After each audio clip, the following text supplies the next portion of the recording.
قابل احترام بزرگوں، ساتھیوں، دوستوں،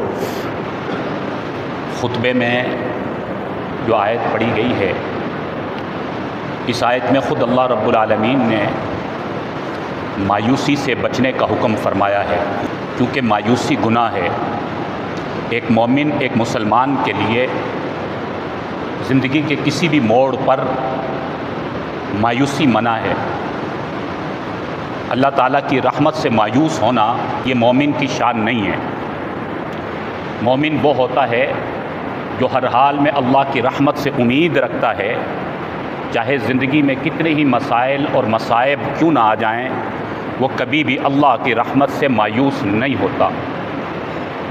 ایمان کی شان ہی یہی ہے، اور خود اللہ تعالیٰ بھی یہی چاہتے ہیں کہ میرے بندے کبھی بھی مجھ سے مایوس نہ ہوں۔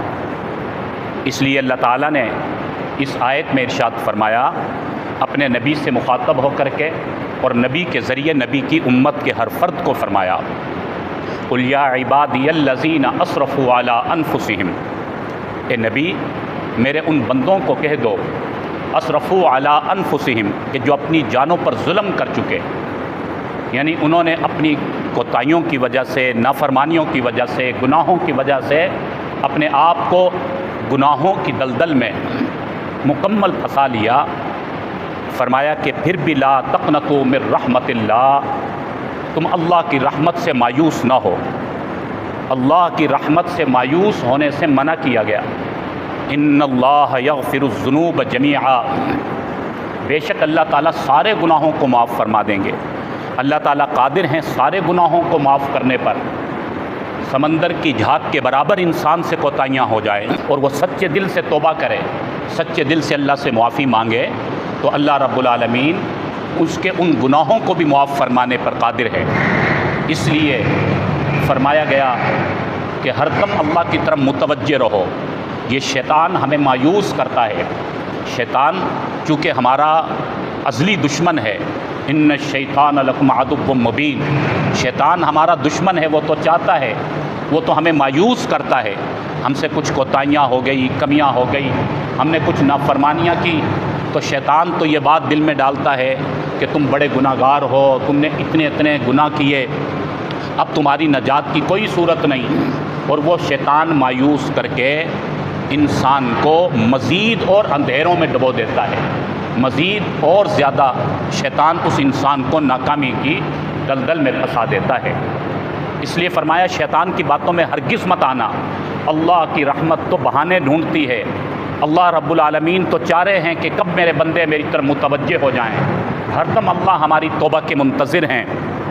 ہم بس اللہ کی طرف متوجہ ہو جائیں، اللہ سے مانگ لیں، سچے دل سے توبہ کر لیں، اللہ تعالیٰ ہمیں پاک و صاف فرما دیں گے۔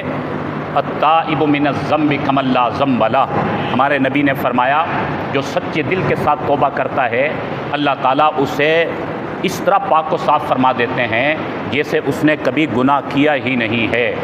تو اس لیے ہمیں اللہ کی طرف متوجہ ہونے کی ضرورت ہے، توبہ کرنے کی ضرورت ہے، اللہ سے معافی مانگنے کی ضرورت ہے۔ وَإِذَا سَأَلَكَ عِبَادِي عَنِّي فَإِنِّي قَرِيب، اللہ رب العالمین فرماتے ہیں اے نبی آپ سے یہ میرے بندے پوچھتے ہیں، سوال کرتے ہیں کہ ہمارے رب کہاں ہیں، فَإِنِّي قَرِيب، فرمایا ان کو کہہ دو کہ تمہارا رب تو قریب ہے۔ یا اللہ کتنے قریب ہیں، فرمایا من حبل الورید، اللہ تعالیٰ تو ہماری رگ حیات سے زیادہ قریب ہیں۔ اللہ تعالیٰ تو ہمارے اتنے قریب ہے، اللہ تو ہمارے منتظر ہے کہ جو اللہ کی طرف متوجہ ہو جائے اللہ تعالیٰ اسے اپنے قریب کر لیتے ہیں۔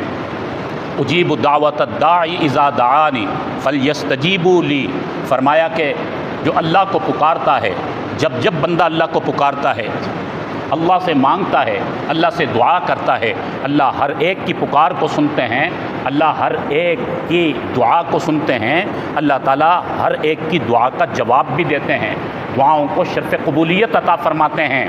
کبھی بھی دل میں یہ بات نہ آئے کہ میں نمازیں پڑھ کر اللہ سے مانگ رہا ہوں، شاید میری دعائیں قبول نہیں ہو رہی۔ اللہ تعالیٰ کسی کی دعا کو بھی رد نہیں فرماتے، اللہ یقیناً دعاؤں کو قبول فرماتے ہیں۔ ہاں اللہ تعالیٰ کی قبولیت کے اپنے انداز ہیں، اللہ تعالیٰ اپنی حکمت کے پیش نظر ہر بندے کی دعا کو سنتے بھی ہیں، قبول بھی فرماتے ہیں اور اپنے بندوں کے مسئلے حل بھی فرماتے ہیں۔ تو ایک تو کبھی بھی اپنے گناہوں کی وجہ سے، اپنی کمزوریوں کی وجہ سے، اپنی نافرمانیوں کی وجہ سے ہمیں مایوس نہیں ہونا چاہیے، اللہ کی رحمت سے پر امید رہنا چاہیے اور اپنے آپ کو گناہوں سے بچانا ہے اور اللہ کی طرف متوجہ ہونا ہے۔ اللہ رب العالمین کی مدد و نصرت شامل حال ہو جائے گی۔ اسی طرح جو دنیا کی زندگی ہے، اس دنیا کی زندگی میں مسائل کا آنا، مشکلات کا آنا، نشیب و فراز کا آنا، مختلف کٹھنائیوں کا آنا یقینی ہے، کیونکہ اللہ تعالیٰ نے اس دنیا کی زندگی کو خوشی اور غمی سے مل کر عبارت کیا ہے۔ ایسا نہیں ہے کہ کوئی انسان یہ دعویٰ کرے کہ میری زندگی میں تو بس خوشیاں ہی خوشیاں ہیں، میری زندگی میں کوئی غمی نہیں۔ دنیا میں ایسا کوئی انسان نہیں ہے، اور کوئی انسان ایسا بھی نہیں ہے کوئی کہے کہ میری زندگی میں تو بس غمی ہی غمی ہے، کوئی خوشی ہے ہی نہیں، کوئی میری زندگی میں راحت و اطمینان کی بات ہی نہیں ہے۔ اللہ تعالیٰ نے اس دنیا کی زندگی میں خوشی کے سامان بھی رکھے ہیں اور غمی کے سامان بھی رکھے ہیں، کیونکہ اللہ تعالیٰ نے 3 جہان بنائے ہیں۔ ایک جنت ہے جہاں پر اللہ تعالیٰ نے صرف خوشیاں ہی خوشیاں رکھی ہیں، جہاں پر اللہ کی طرف سے آسانیاں ہی آسانیاں ہیں، اور دوسرا جہان جسے جہنم کہا جاتا ہے، جہاں غمیاں ہی غمیاں، پریشانیاں ہی اور پریشانیاں ہوں گی، اور تیسرا جہان کہ ہمارا دنیا کا جہان ہے، اس میں اللہ تعالیٰ نے دونوں چیزوں کو رکھا ہے۔ یہاں پر اللہ تعالیٰ نے خوشیوں کو بھی رکھا ہے، یہاں پر اللہ تعالیٰ نے غمیوں کو بھی رکھا ہے۔ چنانچہ یہاں پر زندگی میں حالات تو آئیں گے، مصائب بھی آئیں گے، امتحان بھی آئیں گے، مشکلات بھی آئیں گی، لیکن مومن کی شان یہ ہے کہ ان حالات میں، مشکلات میں ہرگز مایوس نہ ہو۔ ان مشکلات کی وجہ سے کبھی بھی دل میں یہ خیال نہ لائے کہ میری زندگی میں تو مصیبتیں ختم نہیں ہو کر دے رہی، بلکہ اللہ کی طرف متوجہ ہو اور اللہ کی رحمت سے اچھی امید رکھے۔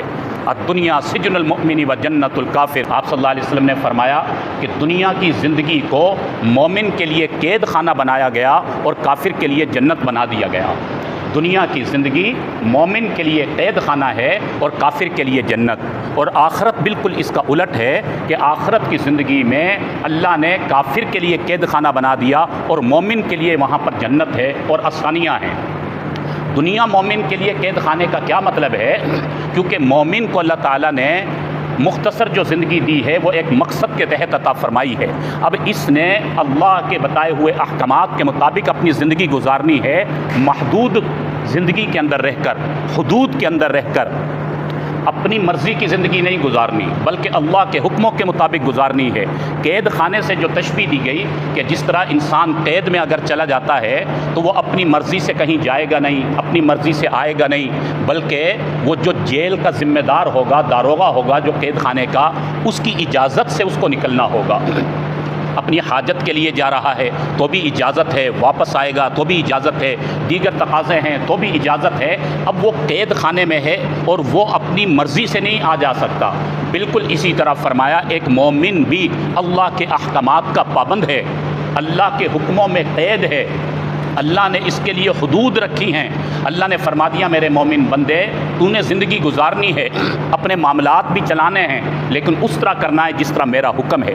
میری اجازت سے تو نے اپنا رزق حلال کمانا ہے، میرے حکموں کے مطابق تو نے اپنے گھر کے نظام کو بنانا ہے، میرے حکموں کے مطابق تو نے اپنی انفرادی اور اجتماعی زندگی کو بنانا ہے، میرے حکموں کے مطابق شادیاں اور غمیاں اور انفرادی اور اجتماعی زندگی، تمام چیزیں اللہ کے حکموں کی پابند ہیں۔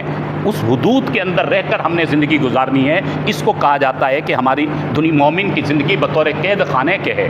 تو جب ہم اللہ کے حکموں کے مطابق اس دنیا کی زندگی میں پابند ہو کر زندگی گزاریں گے، اللہ کے نبی کے طریقوں کے مطابق اپنی زندگی گزاریں گے پابند ہو کر، تو فرمایا اس کے بدلے میں پھر وہ کبھی نہ ختم ہونے والی جو زندگی آ رہی ہے، اس زندگی میں اللہ تعالیٰ ہماری خواہشات کو ترجیح دیں گے، وہاں پر اللہ تعالیٰ ہماری مرضی اور ہماری من چاہی زندگی ہمیں عطا فرمائیں گے۔ وَفِيهَا مَا تَشْتَهِيهِ الْأَنفُسُ وَتَلَذُّ الْأَعْيُنُ۔ فرمایا کہ جب جنت میں اللہ پہنچا دیں گے تو انسان کی جو خواہشات ہوں گی، جو چیز اس کو اچھی لگے گی، جو بات اس کے تصور میں اور تخیل میں آئے گی، اللہ اس کو اسی وقت وہ بات عطا فرما دیں گے، وہ چیز عطا فرما دیں گے، جبکہ دنیا کی زندگی کو اللہ کے حکموں کے مطابق گزارا ہوگا۔ اور جو کافر ہے اس کو اللہ تعالیٰ نے دنیا میں کھلی چھوٹ دے دی، کیونکہ وہ تو حدود کا پابند ہی نہیں، اس نے تو کلمہ ہی نہیں پڑھا کہ کلمے کے حدود میں اس کو زندگی گزارنی ہو، چنانچہ وہ شتر بے مہار کی طرح اپنی زندگی گزارتا ہے۔ اس لیے کہا کہ دنیا کی زندگی اس کے لیے جنت، لیکن آخرت اس کے لیے قید خانہ ہے۔ تو اس لیے میرے بھائیوں عرض کرنے کا مقصد یہ ہے کہ یہ دنیا کی زندگی میں اگر حالات آ جائیں تو ہمیں مایوس نہیں ہونا. مایوسی گناہ ہے، مایوسی سے اللہ ناراض ہوتے ہیں. اس لیے قرآن پاک میں اللہ تعالیٰ نے تربیت کے لیے اپنے بندوں کو مختلف جگہوں پر سمجھایا کہ وَلَنَبْلُوَنَّكُمْ بِشَيْءٍ مِّنَ الْخَوْفِ وَالْجُوعِ وَنَقْصٍ مِّنَ الْأَمْوَالِ وَالْأَنفُسِ وَالثَّمَرَاتِ. اللہ تعالیٰ فرماتے ہیں میرے بندوں میں تمہیں آزماؤں گا. اللہ کی طرف سے آزمائش آتی ہے. کبھی اللہ تعالیٰ ہمارے ایمان کو پرکھنے کے لیے آزماتے ہیں. بِشَيْءٍ مِّنَ الْخَوْفِ کبھی خوف دے کر آزمایا جاتا ہے. یہ اللہ کی طرف سے آزمائش ہے. اللہ اپنے مومن بندے کو پرکھنا چاہتے ہیں کہ خوف میں یہ اللہ کی طرف متوجہ ہوتا ہے یا غیر اللہ کی طرف. والجوع کبھی اللہ تعالیٰ فرماتے ہیں بھوک دے کر آزمایا جاتا ہے. کبھی زندگی میں فاقے بھی آ جاتے ہیں، کبھی مالی معاملات، کبھی اس کی مشکلات بھی آ جاتی ہیں. یہ اللہ کی طرف سے آزمائش. وَنَقْصٍ مِّنَ الْأَمْوَالِ وَالْأَنفُسِ وَالثَّمَرَاتِ کبھی مال چھین کر اللہ تعالیٰ آزماتے ہیں، کبھی لخت جگر لے کر اپنا کوئی پیارا لے کر اللہ تعالیٰ آزماتے ہیں. وَالثَّمَرَاتِ کبھی اللہ تعالیٰ لہلہاتی کھیتیوں کو اجاڑ کر بھی اللہ تعالیٰ آزماتے ہیں. وَبَشِّرِ الصَّابِرِينَ فرمایا خوشخبری ہے صبر کرنے والوں کے لیے. ان آزمائش میں مشکلات میں بھی جو صبر اختیار کرتا ہے اللہ کی طرف سے انہیں پھر خوشخبریاں ملنا شروع ہو جاتی ہیں.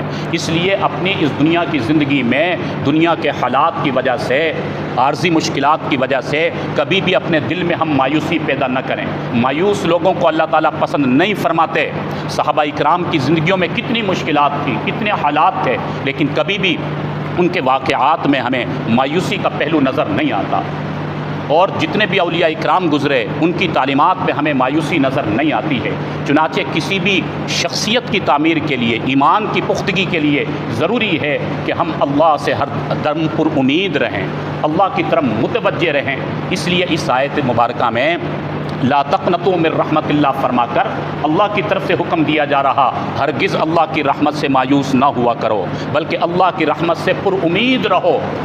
ان مع العسر یسرا فان مع العسر یسرا. قرآن پاک میں اللہ نے فرمایا مشکل کے بعد یقیناً آسانی ہے. پھر فرمایا فَإِنَّ مَعَ الْعُسْرِ يُسْرًا مشکل کے بعد یقیناً آسانی ہے. مفسرین نے لکھا یہاں پر اللہ تعالیٰ نے ایک مشکل کے بعد دو آسانیوں کا ذکر فرمایا ہے. تو اللہ کا وعدہ ہو گیا کہ ایک زندگی میں کوئی آزمائش اور کڑی گھڑی آئے گی، تکلیف آئے گی، تو اللہ اس کے بدلے میں زندگی میں دو اور آسانیاں عطا فرمائیں گے، بشرطے کہ انسان نا امید نہ ہو، مایوس نہ ہو.